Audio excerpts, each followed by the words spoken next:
The Frankfurt deal was done.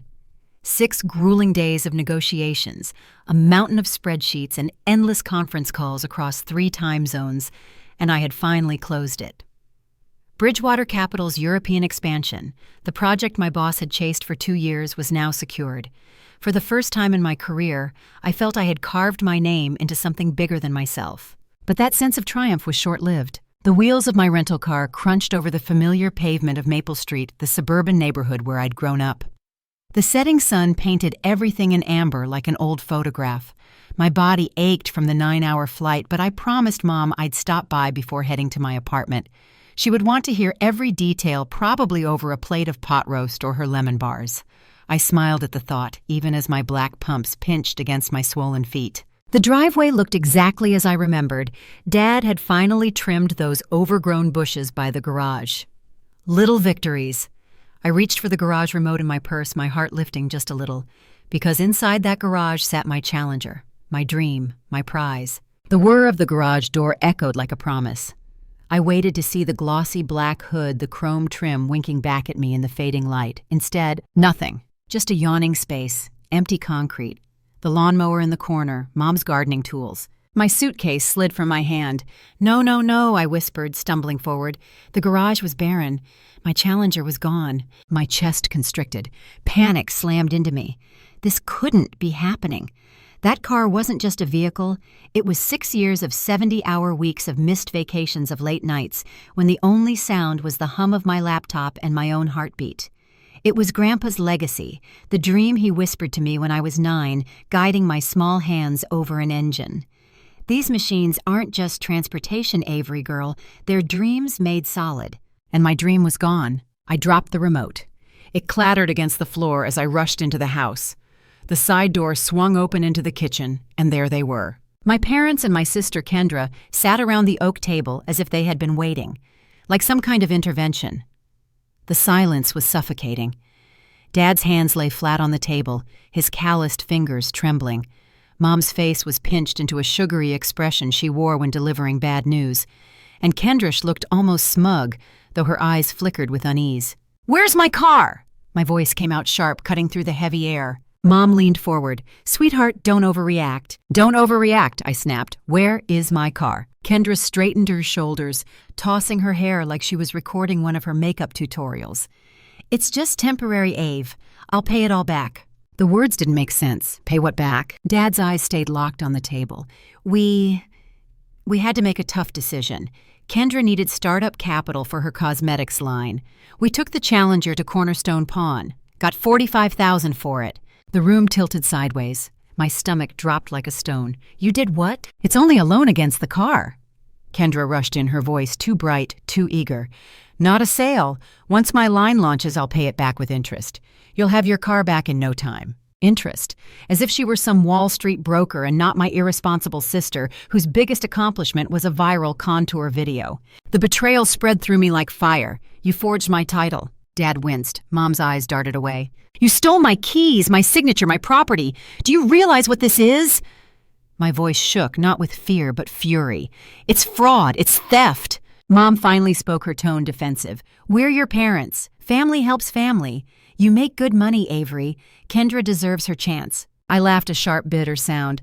"Family doesn't steal from each other. Family doesn't pawn my dream car behind my back." At that moment, my phone buzzed. I pulled it from my pocket and froze. An alert from my insurance company, Leanne, placed against vehicle. Ice replaced the fire in my veins. This wasn't a misunderstanding. This was legally binding theft, a felony. I slid the phone back into my purse and looked at each of them. "You have 30 days. 30 days to get my Challenger back, or I file police charges, fraud, forgery, and theft." Mom gasped. "Press charges against your own family." "Family doesn't do this," I said quietly. 30 days. I walked out the slam of the door, rattling the family photos on the wall. Smiling faces in matching sweaters, a staged version of a family that never truly existed. The betrayal didn't just hurt, it hollowed something out inside me. This wasn't about a car anymore. It was about the respect they had never given me. And now, for the first time, I was ready to demand it. The next morning, I parked my rental outside Cornerstone Pawn, the squat brick building that smelled of desperation even from the curb. A flickering neon sign buzzed against the gray sky, promising fast cash, no questions. But I had plenty of questions. Inside, the air was thick with cheap air freshener that failed to mask the odors of dust and stale carpet. Rows of televisions and guitars lined the walls, but my eyes went straight to the counter where a middle-aged man with thinning hair adjusted his glasses. His name tag read Gordon, Miss Martin. His voice was neutral, the kind of practiced calm of someone who sees financial disasters daily. He slid a folder across the glass counter. Your vehicle was brought in 5 days ago. Loan amount $45,000 plus our standard fees. I flipped open the folder, my finance training kicking in automatically. Pages of dense text signatures and fine print. My eyes snagged on the numbers $3,000 in fees for less than a week. My jaw tightened. That's predatory, I muttered. Gordon didn't flinch. Classic car market's volatile. We take risks. And if the loan isn't repaid, after 35 days, we auction the vehicle. He tapped a paragraph in the contract. Full payment required by October 3rd, $48,000 total. My stomach twisted. Then my eyes froze on the signature line. My name written in looping script. Familiar at first glance, but wrong. The final N didn't curl upward the way my hand always did. This isn't my signature. I pulled my driver's license from my wallet and set it beside the paper. Compare them. They don't match. For the first time, Gordon's practiced mask cracked. His lips pressed into a line as he leaned over the documents. If you're suggesting fraud, I'm not suggesting I snapped. I was in Frankfurt, Germany on business. Pull the footage from when this transaction happened. Gordon shifted uncomfortably. That requires my manager. Then get your manager. 20 minutes later, a taller man in a navy suit appeared, the kind who looked like he'd rather be anywhere else. He introduced himself as Mr. Klein, store manager. Together, we reviewed the paperwork and the grainy black and white footage from the pawn shop cameras. And there it was. My father's broad shoulders hunched at the counter, Mom clutching her purse, and Kendra flipping her hair like she owned the place. My heart lurched at the sight. The manager leaned back, exhaling. Miss Martin, this is a serious matter. You're right, legally this constitutes title fraud. I know what it constitutes. My voice came out like steel. What I want to know is what happens next. You could file a police report immediately. Fraud, forgery, theft. Once law enforcement steps in, the pawn shop will be required to hold the vehicle as evidence. The word police made my throat tighten. The image of my parents in handcuffs flickered across my mind. As much as I wanted justice, the thought turned my stomach. I need time to think. Mr. Klein studied me carefully, perhaps wondering why anyone would hesitate, but he didn't push. He closed the folder and slid it back to me. Understand this, without repayment or a police report, the auction proceeds. 33 days left. I left the pawn shop with the weight of the folder in my hands, but the real weight was heavier. The footage, the forgery, the knowledge that my parents had crossed a line that could land them in prison. On the sidewalk, the morning air felt sharp in my lungs. I stared at the cars passing by, ordinary sedans and minivans. None of them knew the fury pounding through my veins. This wasn't just about a challenger anymore. This was about my family, forging my name, treating my sacrifices as disposable. About boundaries I had never enforced and now would have to. I tightened my grip on the folder. If they thought I would roll over, they didn't know me at all. The folder from Cornerstone Pawn sat on my coffee table like a live wire.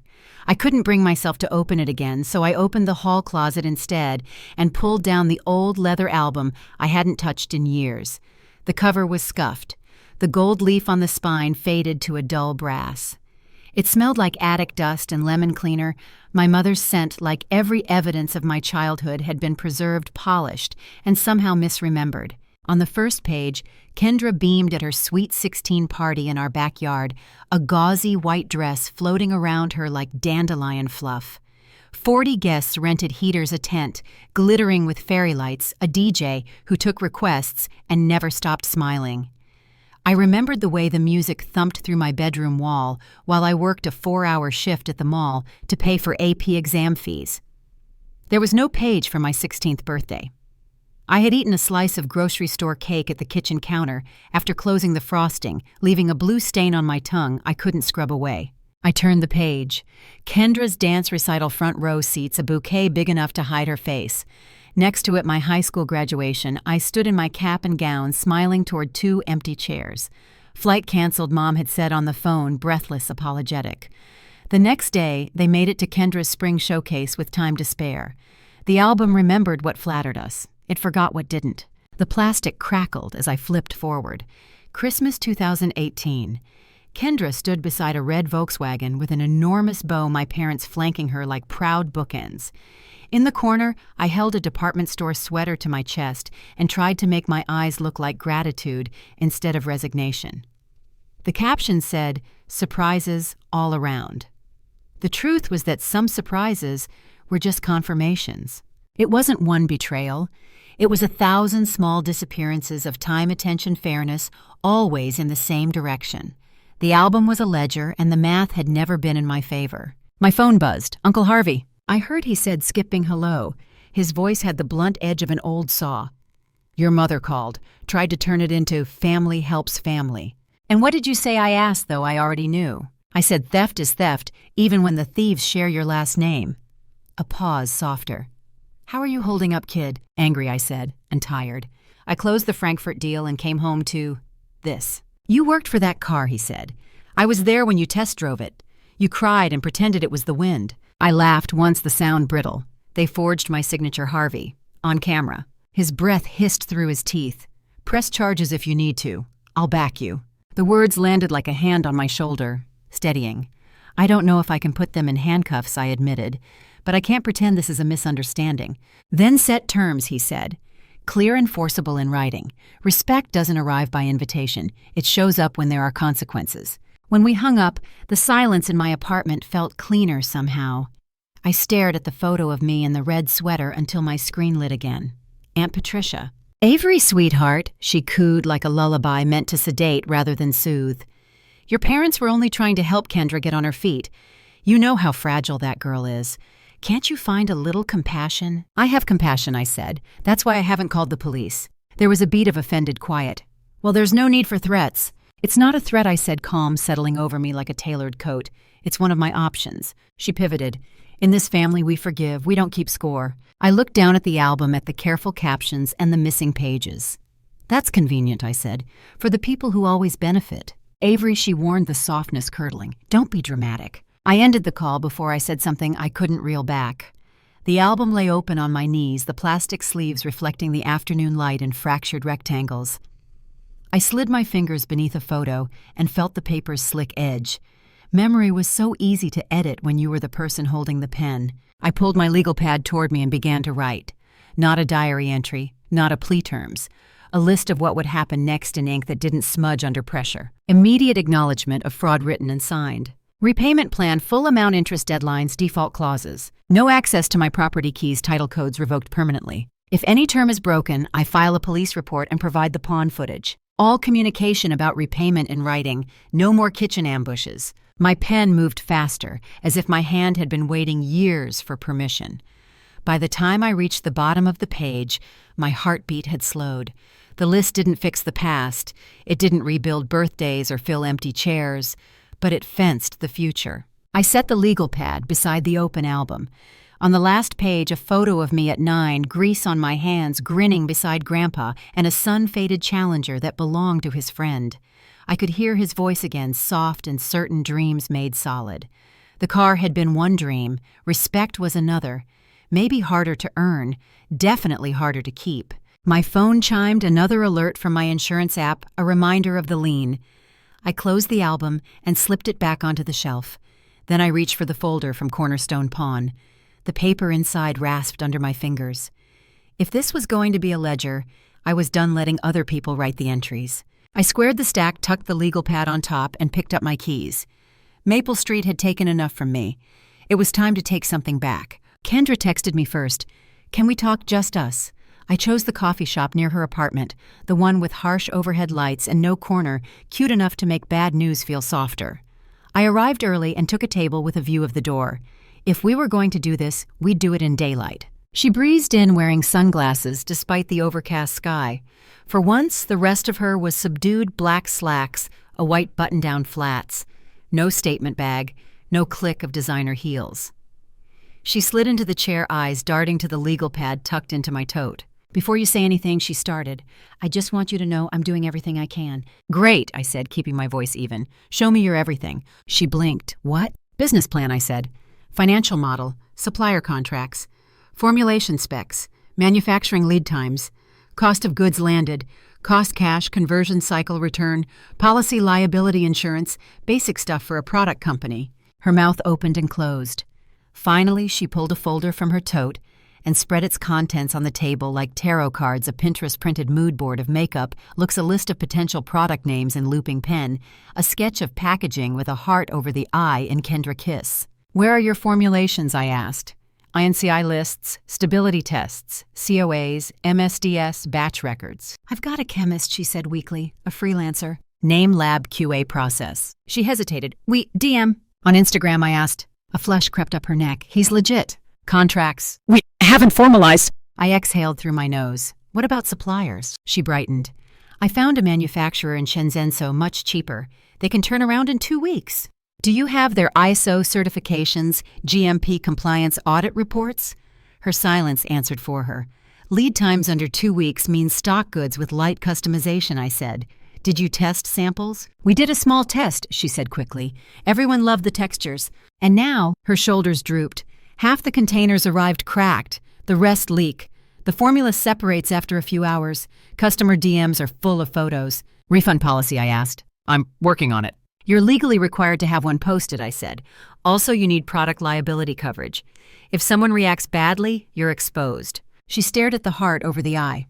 I didn't know all this. "You didn't ask," I said softly, and it landed between us like a verdict. "Kendra, you didn't do diligence. You did decor." Her chin trembled, and for a second I saw the girl who once raided my closet and promised she'd put everything back. "I just wanted one thing that was mine." "And you took something that was mine to pay for it," I said. "That's not ambition, that's theft." She swallowed hard.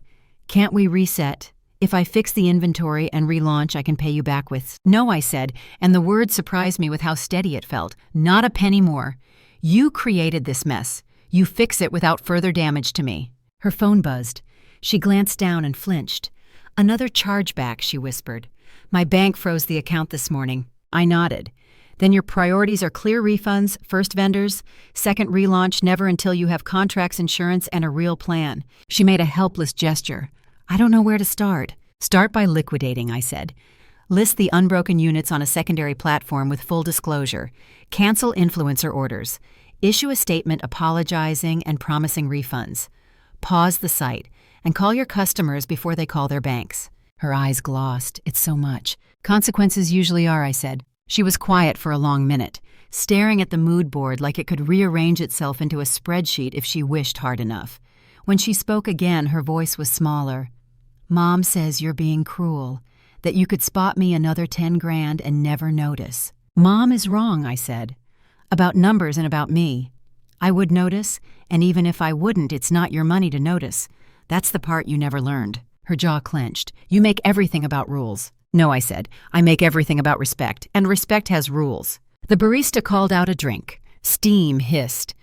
Kendra pulled off her sunglasses and rubbed her eyes. Without the armor, she looked young and tired. If I sell my BMW and most of my closet if I take a retail job and cut expenses, how long to pay you back?" "That depends on what we sign," I said. "There'll be interest, a default clause, and it won't just be me. You owe the pawn shop, you owe our parents, and you owe yourself a better plan than vibes." Her gaze flicked to my tote. "You already drafted something." "Terms," I said. "Written. Enforceable. Because the only boundaries that work with this family are the ones that can stand up in court." For the first time, she didn't flinch. "Okay," she said. "Send it. I'll sign." "I want actions before ink," I said. "Return what you can today. Close the site, post the statement, book a meeting with a real chemist and a liability broker. Text me screenshots. Then I'll send the draft." Kendra nodded, swallowing hard. She gathered her papers, pausing over the heart-dotted logo. "Do you hate me?" she asked. I thought of the empty garage, the forged signature on grainy footage, the album of missing chairs and captions that lied. "I don't hate you," I said, "but I don't trust you. Yet." She pocketed her sunglasses and stood. "I'll earn it." "Good," I said. "That's how this works." Sunday arrived, draped in the smell of pot roast.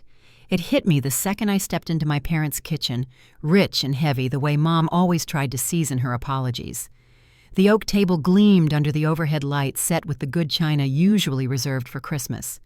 Dad sat hunched, his shoulders sagging beneath the weight of his silence.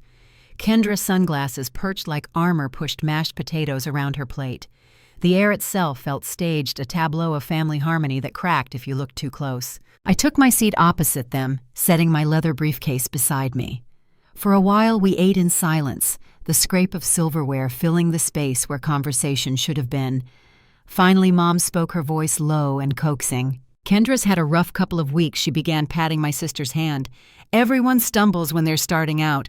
She just needs more support." I set down my fork carefully. This isn't about failure. This is about theft. Dad cleared his throat, not meeting my eyes. "We thought we were helping. She needed a chance." At my expense, I said the words slicing clean through the polite veneer. "You didn't just take a car. You took everything it represented, 6 years of overtime, missed vacations, Grandpa's legacy, and you forged my name to do it." Kendra's lip trembled, but she said nothing. I leaned down, pulled my briefcase up onto the table and clicked it open. Inside was a folder I'd spent all week preparing. I laid 3 sets of documents on the table with deliberate care. "Vehicle title," I said, tapping the first stack. "Fraud statutes." I tapped the second. "Pawn shop regulations and sentencing guidelines." My voice stayed calm, but it filled the room like thunder. "What you did is a felony.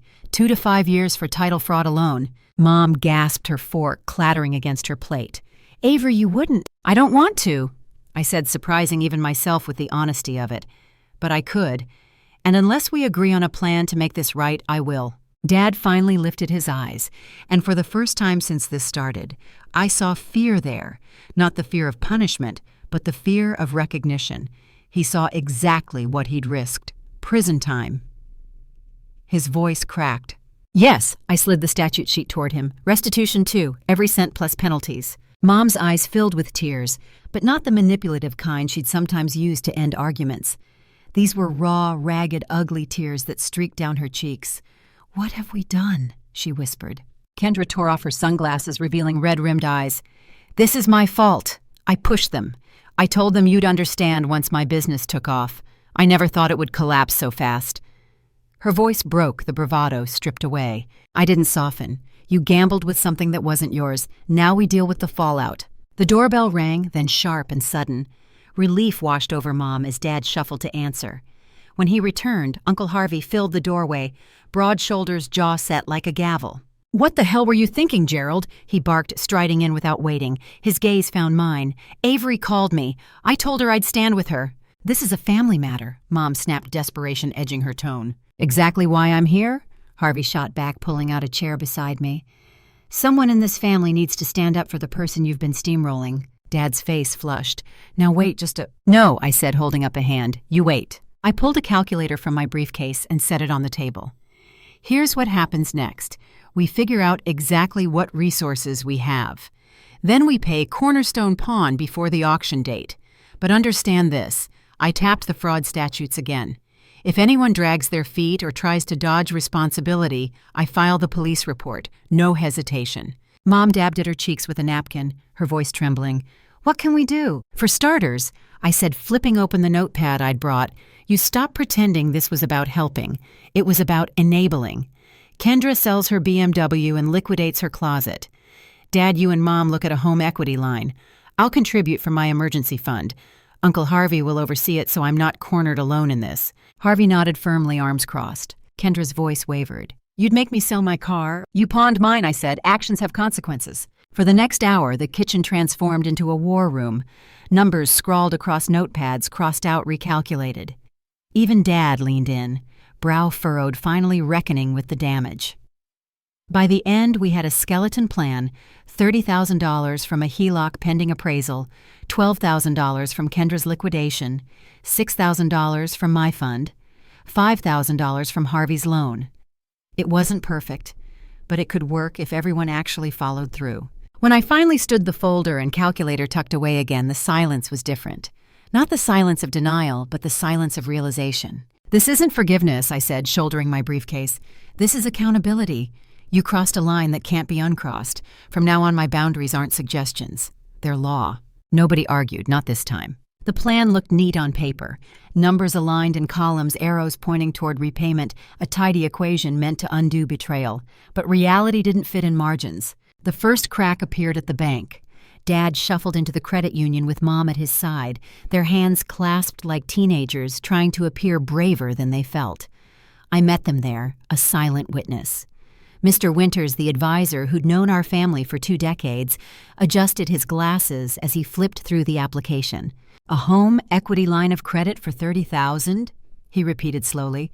"I can submit it, but we'll need a property assessment. That takes at least 2 weeks, maybe longer."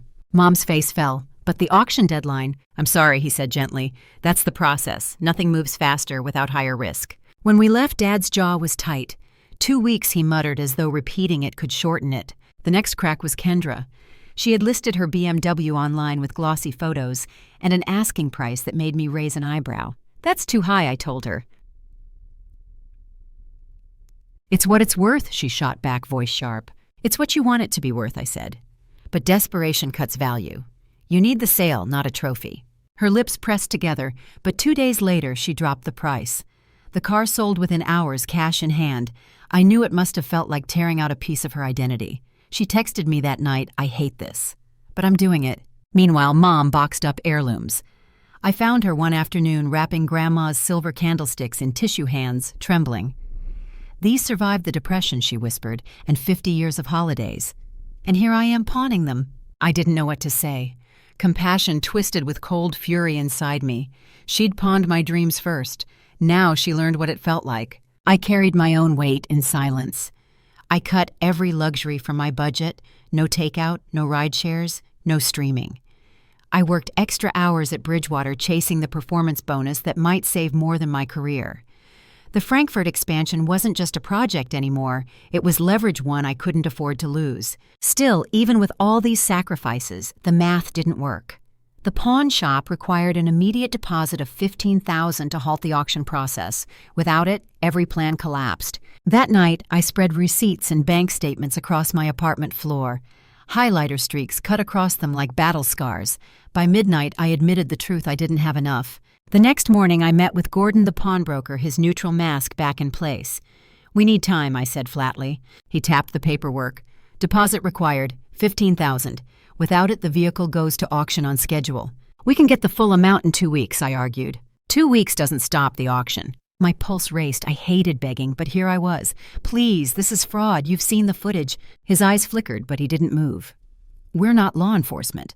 Until you file charges, this is a binding loan." It was Uncle Harvey who broke the stalemate. That evening, he arrived at my apartment, checkbook in hand. $5,000, he said gruffly. "It's all I can manage without dipping into retirement, but it gets you closer." Between my $6,000, Kendra's liquidation, Mom's heirlooms, and Harvey's loan, we scraped together the deposit. The bank confirmed the transfer at 4:37 p.m. on a Thursday. I drove straight to Cornerstone Pawn, the receipt clutched in my hand like a lifeline. Gordon counted every bill, stamped the paperwork, and slid a copy back to me. "Auction postponed," he said simply. I exhaled for the first time in days, but the relief was hollow. This wasn't victory, it was reprieve. The car was still chained to their ledger, my name still marred by their forgery. At home that night, I collapsed onto my bed, staring at the ceiling. My phone buzzed with work emails, with texts from Jessica checking in with Mom, asking if I'd eaten. None of it mattered. What mattered was that I had bought time. 33 days dwindled to 29. And in those days, every one of us would pay through sleep pride heirlooms hours, collateral damage bleeding out piece by piece just to undo the wound they had carved into me. When I closed my eyes, I saw the garage door lifting again. Empty space, cold concrete, and I knew I wouldn't rest until that image was replaced with chrome and black paint back where it belonged. By the time the home equity loan was finally approved, I'd started sleeping with my phone on the pillow beside me, waiting for updates like a soldier on night watch. Dad called the morning the papers cleared. 3 days to process, he said, voice rough from another overnight shift. Relief barely had time to bloom before the next blow landed. That afternoon, Cornerstone Pawn called. Gordon again tone-clipped. "Miss Martin, I need to inform you. We've had a cash offer on your vehicle. Unless full repayment is received, the car will be released at auction or to the new buyer. First money in gets it." My pulse surged. "We already placed the deposit." "That buys time," he said flatly. "But not immunity. You've got until noon 2 days from now." The line went dead. I sat frozen at my desk at Bridgewater spreadsheets, blurred into static. 2 days. After everything we'd pawned, liquidated, sold, or promised, we were still short $3,000. Without it, the Challenger would belong to someone else forever. That night we gathered around my parents' kitchen table, the same oak battlefield where this had all begun. The pot roast was gone. In its place sat receipts, bank statements, and pawn slips. Mom's eyes were swollen from crying. Dad looked 20 years older, gray shadows carved into his face. Kendra twisted her hands until her knuckles went white. "We're still $3,000 short," I said, voice clipped. "The bank transfer won't hit in time." Mom's voice was a whisper. "What if we ask Patricia?" "No," I snapped before I could stop myself. "She's spent months telling me I'm overreacting. She doesn't get to be savior now." Kendra's eyes darted to me. "I could sell more clothes. Maybe my Hermes scarves?" "You should have sold them first," I cut in. "Do it now, tonight." Dad cleared his throat. "I'll ask my manager about cashing out some vacation time. It won't be much, but everything counts," I said. The hours blurred. Kendra stood in the boutique downtown, her silk scarves folded on the counter, the clerk offering her barely half their value. She swallowed pride along with tears and signed anyway. Dad met his warehouse manager, who shook his head but pushed the paperwork through. Mom pulled the pearl necklace from her jewelry box, the one Dad had given her on their 25th anniversary, and placed it gently into a pawnshop box. I maxed out my last emergency credit line, stomach twisting at the interest rate, but knowing we had no choice. By midnight, we were still $900 short. The house fell silent, each of us staring at numbers that refused to bend. The ticking of the kitchen clock was louder than breath. Then the doorbell rang. Uncle Harvey stood on the porch, checkbook in hand, eyes blazing. "Family helps family," he said, repeating Mom's words from weeks ago, but with an entirely different weight. "You all made a mess, but Avery won't lose her car because of it." At the table, he wrote the check in careful strokes. $900, enough to tip us over the line. The next morning, we all crammed into the credit union lobby, watching the digital clock crawl toward noon. The teller processed the wire transfer with agonizing slowness. My palms sweated against the pen as Dad signed the authorization. At 11:42, the confirmation appeared, payment received, loan closed. The collective exhale nearly rattled the windows. Mom pressed her hands to her face. Dad sagged against the counter. Kendra clutched her phone like it was a lifeline. And me, I just stood there numb. Because the Challenger was saved, but the price tag wasn't just $48,000. It was dignity pawned, heirlooms, lost sleepless nights, and the permanent crack in what we used to call family. Still, when I walked out of Cornerstone Pawn hours later with the keys in my hand, the metal cool and familiar against my palm, I knew one thing for certain. The car was mine again. The respect thought hat was still up for negotiation. The morning sun bounced off the chrome trim of my Challenger, parked once again in the lot outside Cornerstone Pawn. I stood, frozen receipt in one hand, keys in the other, the smell of exhaust and asphalt rising around me. For weeks, that car had existed only in memory, a dream punctured by betrayal. Now it was here, glossy black paint gleaming as though it had never left. I slid into the driver's seat, the leather familiar against my palms, the faint scent of motor oil and polish clinging to the air. When the engine rumbled to life beneath me, the vibrations spread through my chest, tugging at every memory stitched to this machine. My throat tightened. This was supposed to be triumph, the crowning moment, after 30 brutal days of scrambling, pawning, sacrificing. Instead, it felt like ashes. Grandpa's voice echoed in my mind. "Cars are just metal and chrome, Avery girl. It's what they represent that matters." What did this car represent now? It used to symbolize sacrifice, made visible 6 years of 70-hour weeks, the proof that my life wasn't just about making do. Now it carried the weight of forged signatures, pawn tickets, and tearful bargaining across the dinner table. I drove home with tears streaming freely, mascara streaking my cheeks. Each mile I put between me and the pawn shop lightened my chest a fraction, but the hollow ache remained. When I pulled into my apartment garage, I killed the engine and sat in silence, forehead pressed against the steering wheel. My Challenger was back, but the trust that had been stolen with it couldn't be bought back, not even for $48,000. 3 days later, my phone buzzed with a text from Mom, Sunday dinner, 5 p.m. "Your father's grilling steaks." I stared at the screen until the words blurred. Part of me wanted to decline, to let the silence speak for me. But another part whispered that conversations like this couldn't happen over text. I typed a short reply, "I'll be there." Sunday evening, the Challenger's engine announced my arrival before I even turned into the driveway. Dad froze at the grill spatula mid-flip. Mom appeared in the doorway, a dish towel twisting between her hands. Kendra shuffled onto the porch, hair scraped into a ponytail, eyes shadowed with exhaustion. Dinner was tense, a choreography of awkward silences and forced politeness. Pass the potatoes. Lovely weather today. How's work? No one mentioned the car, the debt, the humiliation. But the elephant in the room pressed down on all of us, heavy as lead. Finally, Dad set down his fork, his movements deliberate. Avery, he began, voice formal as though reading from a prepared script. His hand trembled as he pulled a folded sheet of paper from his pocket. I've prepared something. He unfolded it, the paper crinkling like brittle leaves. I betrayed your trust, he read, eyes darting between the page and my face. I violated your property rights. I failed in my duty as your father to protect what mattered to you. Each line was stilted but sincere. My chest ached with a complicated tangle of anger, sorrow, and reluctant recognition. Mom reached across the table, tears spilling down her cheeks. Please forgive us, sweetheart. We were wrong. So terribly wrong. Kendra swallowed hard, pulling a small notebook from her purse. I've been working at Macy's for 3 weeks now, she said, flipping to a page covered in neat figures.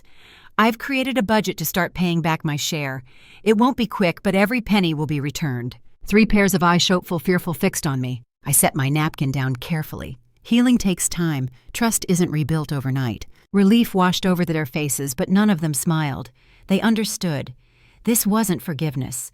This was willingness to try. Later that week, I found myself in the office of Rachel Holman, a lawyer Jessica had recommended.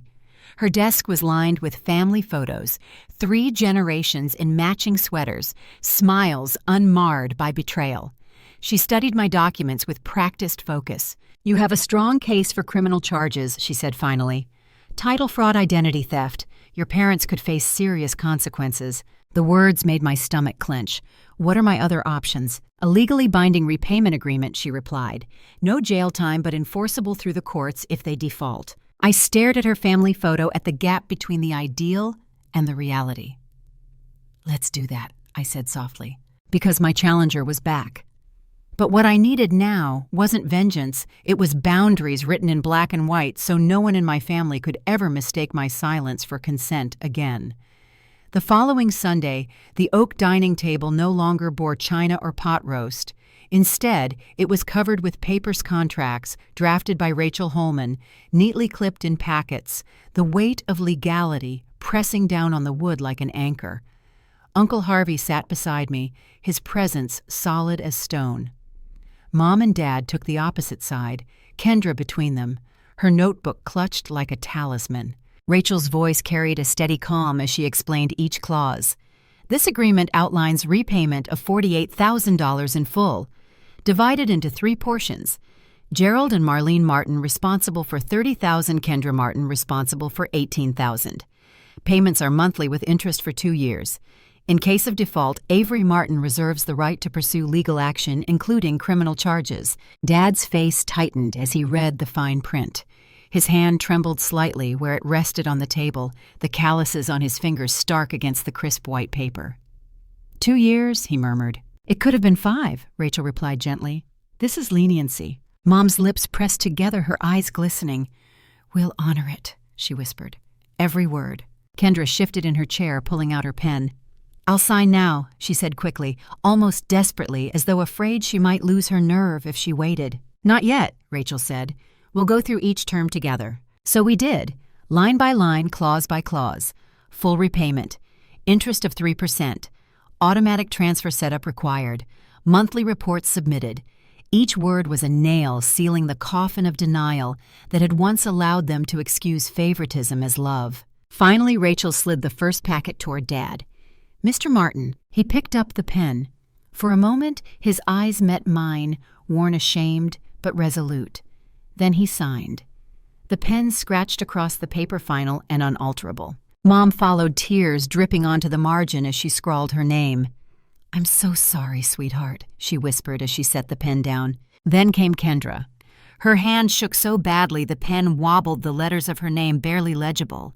But she signed. When she set the pen down, her shoulders slumped with the weight of consequence. Rachel gathered the packets, stamping them with a practiced rhythm. All signed. Avery. These are now legally enforceable. You hold the power to act if they fail. The room shifted in that moment. For years, my boundaries had been treated like polite suggestions, easy to ignore, easy to brush aside. Now they were written in ink, filed, stamped. Not negotiable. Uncle Harvey leaned back in his chair, folding his arms. "About time," he said gruffly. His eyes softened when they met mine. Sometimes respect has to be enforced before it can be freely given. I knotted my throat tight. When the meeting ended, Mom lingered as the others drifted away. "I never thought it would come to this," she said softly, almost to herself. "Contracts between family." "Family doesn't pawn each other's dreams," I said, my voice steady. "This isn't punishment, it's protection." Her eyes filled again. She nodded slowly, finally understanding. That evening, I drove the Challenger up into the hills, the city lights sprawling below like spilled jewels. I parked at the overlook, the silence of the mountains wrapping around me. On the passenger seat lay my copy of the contract, the ink still fresh. I traced my fingers over the signatures, each one proof that my voice was no longer invisible. Proof that boundaries could be more than words spoken in anger. They could be law as undeniable as the rumble of the engine beneath me. For the first time since the garage door revealed that empty space, I felt something close to peace. Not victory. That word still felt too sharp, too hollow, but reclamation. My car was mine again. My life was mine again. And for the first time, my family knew it. Spring arrived with its usual chaos of pollen and family reunions. Aunt Patricia insisted on hosting the annual barbecue, the one where potato salad appeared in industrial quantities, and every cousin found a way to brag about promotions or new houses. This year, though, the air buzzed differently. Whispers had already spread through the family grapevine. Something about the Martins, something about money, something about a car. I almost didn't go. The idea of standing in that backyard, smiling through questions I didn't want to answer, made my stomach churn. But Uncle Harvey called the night before. "You show up," he said firmly. "They need to see you. They need to see the truth." So I drove my Challenger straight into the lion's den. The engine's growl turned heads as I parked along the curb. Conversations faltered. A few cousins nudged each other, eyes darting toward the car like it was both trophy and scandal. Inside the backyard, folding chairs circled the long buffet tables. Smoke curled from the grill, but the usual laughter was subdued. Aunt Patricia approached wine glass tilting dangerously in her manicured hand. "Avery, dear," she cooed, such a fuss over one mistake. "Don't you think you've made your point by now?" Before I could answer, Uncle Harvey appeared at my shoulder, broad as a sentinel. His voice cut sharp through the murmurs. "No minimizing Patricia. They nearly lost her car to fraud. This family doesn't get to sweep that under the rug." The yard fell silent. All eyes turned to us then, to Kendra, who stood near the picnic table, pale but composed. For once, she didn't flinch under the spotlight. She stepped forward, voice trembling but loud enough to carry. "I manipulated Mom and Dad," she said, her hands twisting together. "I told them Avery would understand that it was temporary. But I knew better. I knew it was wrong. And they chose to listen because—" She drew a shaky breath. "Because for years they favored me. We all know it. They praised my dance recitals, bought me cars, funded every idea I had, and they dismissed Avery's dreams." A ripple moved through the crowd, cousins exchanging glances, aunts shifting uncomfortably. Aunt Patricia's mouth opened, but no sound came out. Kendra pressed on. "I stole from her. I stole her car, her savings, her trust, and Mom and Dad helped me. We betrayed her." The word hung heavy, heavier than smoke or silence. Betrayed. I looked around at the stunned faces of relatives who had always bought into the narrative of balance of fairness. I saw cracks forming the truth, cutting through decades of enabling patterns. Cousin Mike, who rarely said more than a few words at these gatherings, finally spoke. "That's something," he said quietly, looking at me with a solemn nod, owning it like that. Dad stood in the corner, arms crossed, his face lined with shame. Mom dabbed her eyes with a napkin, trembling. Neither tried to interrupt. Neither defended themselves. For the first time, they let the truth stand naked before everyone. I cleared my throat. This isn't about money anymore. It's about respect. For years, my dreams were treated as disposable. That stops now. The contracts we signed make sure of it. But respect can't just live in paperwork. It has to live here. I gestured around the yard. in how we treat each other, in what we choose to protect. The silence held for a beat, then two. Finally, Uncle Harvey nodded. About damn time. The tension eased just a fraction. Conversations resumed in cautious tones, but something fundamental had shifted. The lie of family helps family without accountability had been shattered. Later, as twilight fell and fireflies blinked in the grass, Kendra found me by the fence. She looked tired but steadier than I'd ever seen her.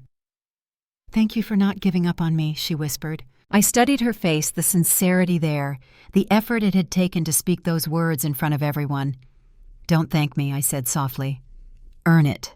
She nodded, no argument, no excuses, just acceptance. For the first time, I believed she might actually try. A week after the family barbecue, I drove back to my parents' house, the Challenger's engine humming steady beneath me.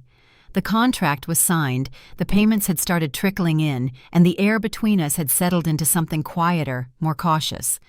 But there was still one thing left undone, something symbolic, something final. The garage door. It had always been their space. The place Dad tinkered with tools, the place Mom stored holiday decorations, the place Kendra's old bikes leaned against the wall. And for years it had been the place I parked my car, trusting that 4 walls and a family roof meant safety. That trust was gone. I stepped out of the car with a small black keypad in my hand, a new security system, sleek and modern. The box was still warm from the electronics store. Dad met me in the driveway, wiping grease from his hands with an old rag. He eyed the device. "What's that?" "An upgrade," I said simply. "I'm changing the code." His brows drew together. "You don't trust us?" I looked him in the eye, steady. "No, not yet." The words hung between us, harsh but honest. For once he didn't argue. He just stepped aside, letting me walk past. Inside, Mom hovered near the kitchen doorway, dish towel twisted in her hands. "Avery, is that necessary?" "Yes," I answered, kneeling by the garage wall to install the keypad. "It's not about punishment, it's about boundaries." She opened her mouth, closed it, then sighed. "At least let us have a spare key, in case of emergency." I straightened, meeting her gaze. "No. Emergencies don't erase betrayal. If something happens, you call me. That's how it works now." Her lips trembled, but she nodded slowly. Acceptance, not agreement. It was enough. Kendra appeared a few minutes later, car keys jangling in her hand. She leaned against the doorway, watching me program the code. "You're serious about this, huh?" I didn't look up. Dead serious. She let out a low whistle. "Guess that's fair. You trusted me once and I burned it." Finally, I glanced at her. No makeup, no designer labels, just jeans and a simple t-shirt. She looked smaller, more human. "Trust has to be earned," I said. "All safe." She nodded. "I get it. I'm not asking for shortcuts anymore." The keypad beeped as I tested the new code. 6 digits mine alone. The soft chime sounded final, like a lock clicking shut on years of blurred lines. I exhaled long and steady. Dad stood with his arms folded, watching.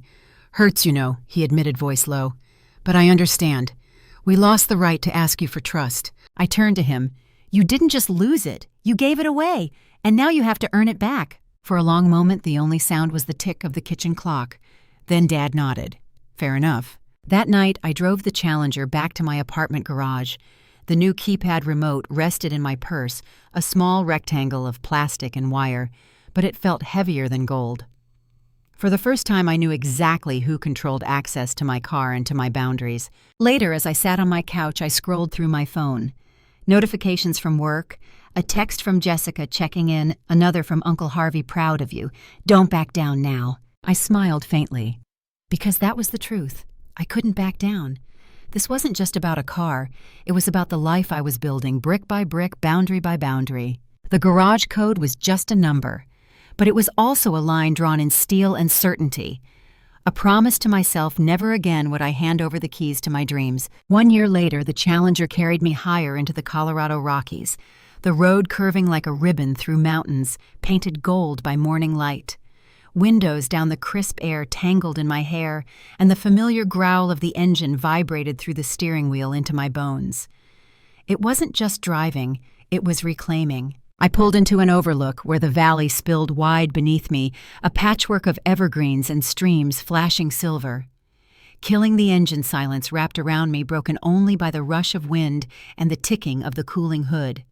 For a long moment, I just sat there, hands still on the wheel, staring at the horizon. This car had nearly been lost. Pawn slips forged signatures, midnight scrambles for cash it, all felt both distant and sharp as broken glass. I reached into my glove compartment and pulled out a framed photograph me at 12, grinning beside Grandpa as he leaned against a black Challenger Pride twinkling in his eyes. Cars are just metal and chrome, Avery girl. It's what they represent that matters. Back then I thought he meant freedom. Later I thought he meant sacrifice. Now, staring out at the mountains, I understood he meant boundaries. Respect the courage to guard what you've earned. After the contracts were signed, things in the family shifted. Dad built a small locked addition to the garage, his way of saying my car and by extension my boundaries would never be trespassed again. Only I had the code. Mom had learned to ask instead of assume even for little things. Would you mind if I borrowed that scarf, she'd asked once, hands folded like a schoolgirl. The asking mattered more than the scarf itself. And Kendra, she sent me $300 every month without fail. It barely dented what she owed, but the consistency spoke louder than grand promises. She rented a smaller apartment, cut up her credit cards, started tracking every penny in a budget spreadsheet she showed me with cautious pride. The designer handbags were gone, replaced with plain canvas totes. Once she admitted earning feels different than being handed something. For the first time, I believed her. I'd changed too. I began volunteering teaching financial literacy classes for young women who'd never been taught how to protect what they earned. Dreams need protecting. I told them, echoing Grandpa, and so do you. A teenager named Melissa had lingered after class one evening, eyes wide as she admired the Challenger. My dad used to work on old cars before the divorce, she said softly. My mom sold his tools to pay for my sister's dance lessons. I let her sit behind the wheel, watched her light up, and thought this is what respect looks like passed forward. I set the photograph back on the dash and closed my eyes for a moment. In the stillness, I imagined telling Grandpa everything. The betrayal, the contracts, the nightmarish weeks, clawing my car back inch by inch. And then the quiet victories, Mom asking permission, Dad admitting fault, Kendra learning humility. I imagined his hand on my shoulder, steady, proud. When I opened my eyes, the valley stretched into forever. I turned the key, and the Challenger roared awake, echoing off stone cliffs. Pulling back onto the highway, I pressed the accelerator, feeling the machine respond with eager strength. The road unfurled before me, open, unbroken mine. For the first time since I was 9, crouched beside Grandpa with grease under my fingernails, I wasn't chasing the dream or defending it. I was living it. And as the miles rolled beneath my tires, I realized freedom wasn't just found on the open road. It was found in the boundaries I had fought to protect, the respect I had demanded, and the life I had finally claimed as my own.